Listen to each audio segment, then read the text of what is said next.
حالا به این فکر کردی که چطور میشه با کمتر از $100 توی جیب وسط غربت و تنهایی بزرگترین امپراتوری املاک دبی رو بسازی؟ اونم طوری که رسانه‌های اقتصادی دنیا بهت بگن ترامپ دبی. خیلی از آدم‌ها فکر میکنن برای ساختن یه بیزینس میلیارد دلاری باید حتما توی وال استریت به دنیا اومد یا یه ارث غول‌پیکر پدری داشت. اما امروز میخوام داستان مردی رو برات بگم که از دل خاکستر و ویرانه‌های جنگ افغانستان بلند شد و به دنیا ثابت کرد که استراتژی، پشتکار و ریشه داشتن چطور میتونه تمام معادلاتی که توی کتاب‌های دانشگاهی رو نوشته رو به هم بزنه.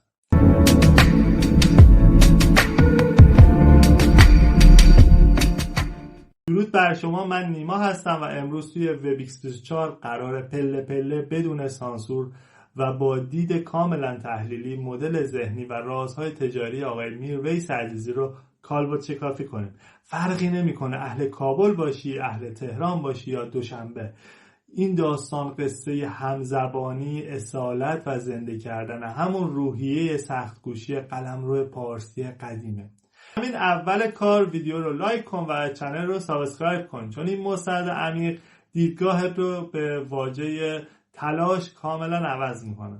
قبل از اینکه سفرمون رو توی تاریخ شروع کنیم بذار یه فرمول مهم مارکتینگ رو با هم بررسی کنیم.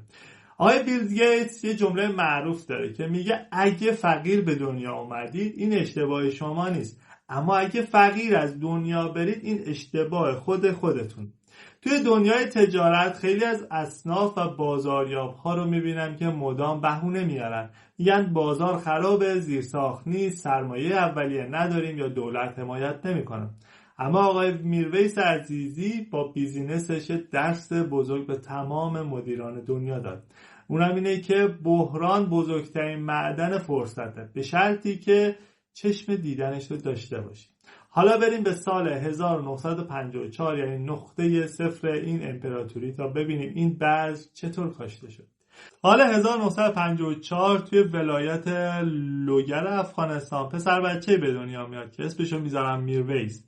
میرویس توی یه خانواده پر جمعیت و کاملا متوسط بزرگ میشه و تا 5 سالگی زندگی ایشون مثل بقیه بچهای روستا توی همون کوچه های خاکی با سادگی و البته کمبودهای زیادی میگذره. اما از 5 سالگی تا 10 سالگی یه اتفاق مهم توی ذهن میرویس شکل میگیره که آیکیوی تجاریش رو میسازه. پدر میرویس آدم به شدت دوراندیشی بوده. با اینکه اوضاع مالی خانواده تعریفی نداشت، اما پدرش هر روز به بچه‌ها تأکید میکرد که تنها راه نجات ما از این وضعیت آگاهی، درس خوندن و فهمیدن قوانین دنیاست. و آقای میرویس تو همین سن کم یاد میگیره که چطور با منابع محدودش زندگی کنه. بذار یه مثال بیزینسی برات بزنم. اگه بقیه بچه‌ها دنبال بازی‌های سنتی اون زمان بودن، میرویس همیشه دوست داشت از کار مغازه‌دارا سر در بیاره. به خاطر همین مینشست کنار مغازه‌ها و نگاه میکرد کالاها چطور وارد روستا میشن، مغازه‌ها چطور اونا رو به انبار منتقل میکنن، چطور به مشتری‌ها میفروشن و از همه مهمتر چطور چونه میزنن. همینجاست که اولین جرقه و مفهوم عینی مدیریت منابع محدود و زنجیره تأمین توی ذهن این کودک افغانستانی شکل میگیره. افغان‌ها به سخت‌کوشی و تسلیم نشدن معروفن و آقای میرویس از همون 10 سالگی این فرمول رو توی وجودش داشت حک میکرد تا برای کارهای بزرگتر آماده بشه. آقای میرویس با همین طرز فکر و با کلی آرزو بزرگ میشه و برای تحصیلات عالی به کابل میره. ایشون با پشتکار عجیبی که داشت موفق میشه وارد دانشگاه کابل بشه و در رشته حقوق و علوم سیاسی درس بخونه.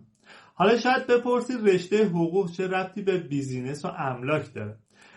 ربطش دقیقاً همینجاست. بشنوید از اولین نبوغ تجاریش. آقای میرویس توی دوران دانشجویی متوجه یه نیاز اساسی و یه شکاف بزرگ توی بازار کابل میشه. ایشون میبینه که بازرگان‌های محلی و تاجران سنتی کلی کالای خوب میارن، اما به خاطر عدم آشنایی با قوانین گمرکی و حقوقی کارهاشون همیشه گره میخوره و ضرر میکنن و آقای میرویس از همین فرصت استفاده میکنه، یعنی از تخصصشون به عنوان سرمایه استفاده میکنه. ایشون به عنوان مشاور حقوقی و واسطه تجاری کوچیک وارد بازار کابل میشه. این اولین مثال واقعی از تکنیک ارزش آفرینی از طریق تخصصه. ایشون بدون اینکه یک قانون سرمایه اولیه داشته باشه، فقط با تکیه بر دانش خودش و حل کردن مشکل تاجرها پول درآوردن رو شروع میکنه و خرج خانواده‌اش رو هم میده. این به همون یاد میده که برای شروع یه بیزینس همیشه نیاز به پول نیست، گاهی شناخت نیاز بازار خودش سرمایه است. همه چیز داشت پله پله و عالی پیش میرفت تا اینکه ورق تاریخ برگشت و بزرگترین بحران زندگیش رقم خورد و با حمله شوروی به افغانستان و شروع جنگ‌های داخلی ناگهان همه چیز دود میشه و میره هوا. کابل، شهری که مرکز آرزوها و تجارت‌های نوپای میرویس بود، تبدیل به ویرانه میشه. امنیت کاملا از بین میره و میرویس جوان با دست خالی مجبور میشه برای حفظ جان خانواده‌اش تمام دستاوردهاش رو رها کنه و طعم تلخ آوارگی رو بچشه. ایشون مجبور میشه وطن رو ترک کنه، ابتدا به پاکستان و سپس به کشورهای آسیای مرکزی یعنی تاجیکستان و ازبکستان هجرت کنه. این بخش از زندگی آقای میرویس اوج بخش احساسی داستانه. فرض کن توی غربت بدون سرمایه با هویت یک پناهجو داری زندگی میکنی و هیچ کس رو نداری. روزهایی که حتی پول برای خرید نون شب هم به سختی پیدا میشه. اما اینجا همون نقطه‌ایه که پیوند فرهنگی قلمرو پارسی به دادش میرسه. در تاجیکستان همزبانی، محبت مردم تاجیک و فرهنگ مشترک به میرویس آرامش و فرصت دوباره میده تا بتونه بعد از اون همه وحشت جنگ ذهنش رو جمع جور کنه. ایشون توی تاجیکستان یاد میگیره که چطور روابط اجتماعیش رو از صفر بسازه. و نویسنده بزرگ میگه که بذرها در تاریکی و زیر خاک رشد میکنن.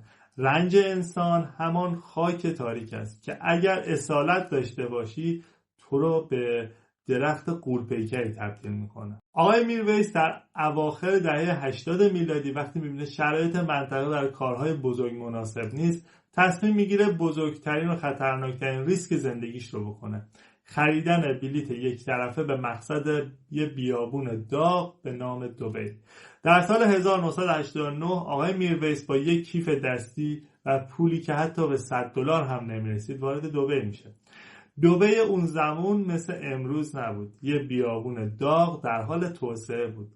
اما میرویس یه فرمول طلایی توی ذهنش داشت: توی بحران و تغییر بازار همیشه بزرگترین ثروت‌ها جابجا میشن. ایشون متوجه شد که دبی برای ساخت و ساز تشنه مواد اولیه و انرژیه.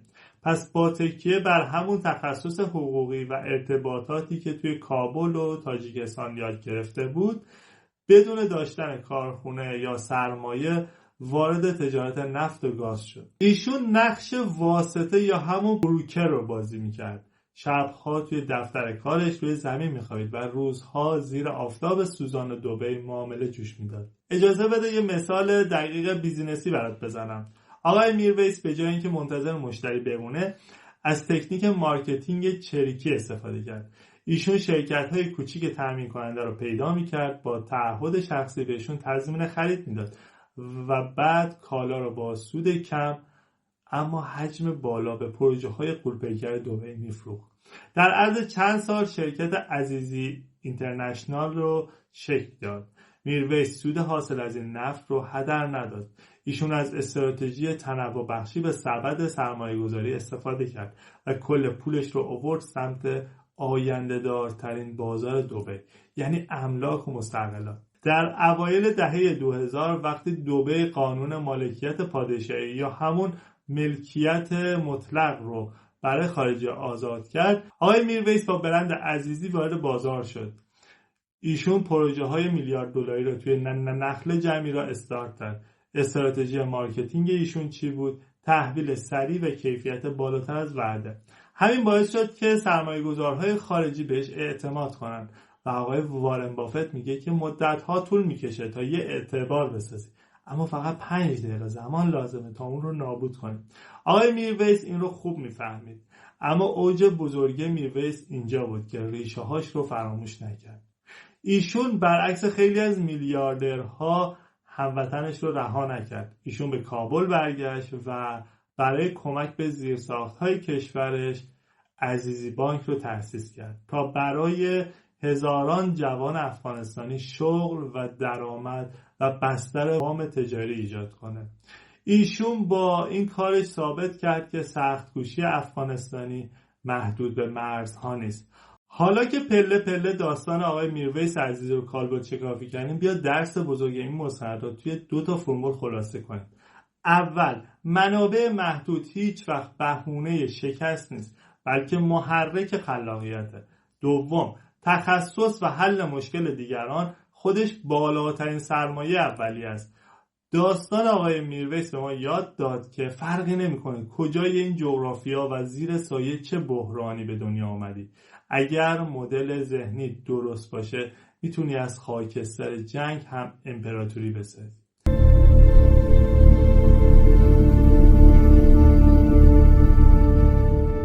ازتون خیلی ممنونم. تا آخر این مستند همراه چنل وب 24 بودید. اگر از این سبک کالبد شکافی‌های عمیق و بدون سانسور بیزینسی خوشت میاد، حتما همین الان چنل رو سابسکرایب کن.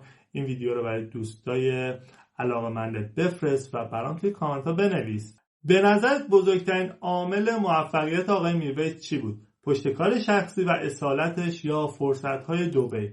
منتظر نظراتتون هستم تا مستند بعدی جیبتون پرپول و ذهنتون پر از استراتژی. موفق باشید.